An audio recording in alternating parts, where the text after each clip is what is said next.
Ano to? Lumang computer. Huwag dito. Huwag dito.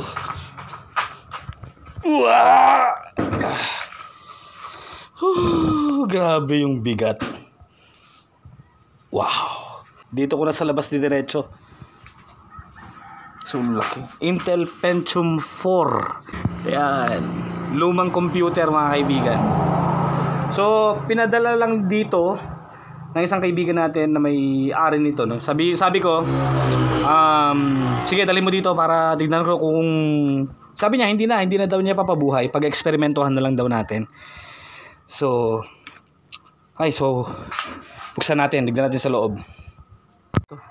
Buksan natin mga kaibigan. Sino pang may ganito? Sabi nung kaibigan ko, mga kaibigan na teacher, siya daw yung pinakauna ata na nagkaroon dito sa bayan namin ng computer na ganito.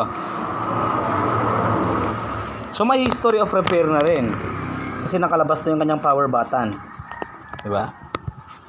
Pwede ko bang ibenta to kay Boss Toyo?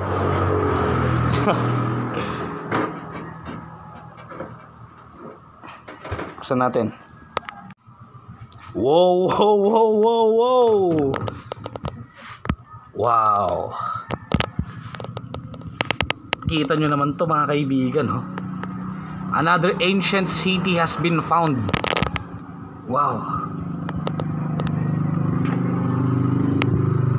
Grabe, oh. So munti ka na daw itang ipakilo mga kaibigan. Tignan natin sa hard drive. Tignan natin. Grabe yung dumi, oh. Grabe. As in, luma mga kaibigan. Intel Pentium 4. Grabe to.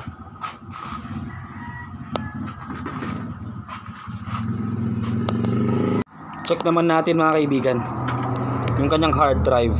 Wow. So nililin lang tayo ngayon na makabagong technician mga kaibigan. Ano to? Wow. May protector din. Tignan natin kung yung katulad lang din ng typical drive. Paki-comment sa baba, kasi hindi ko rin alam kung anong version ng hard drive to mga kaibigan. As in, ang parang kailangan din ito ng power eh. Ito yon mga kaibigan. No. So hindi ko na naabutan to. Actually, it's my first time to encounter yung ganitong hard drive. Baka sa mga older techs natin dyan, ng mga batikan, baka alam po ninyo mga kaibigan. So malinis pa. I-try nating, yun lang, hindi na kailangan ng SATA cable dito eh. Unless kung meron tayong mabibili ng mga adapters or whatsoever. Yan. Grabe, oh. Wow. Okay. So try nga natin buksan to. Wow mga kaibigan. 40 GB. Yes. Hindi po yan biro, 40 GB yung size. Seagate. Grabe.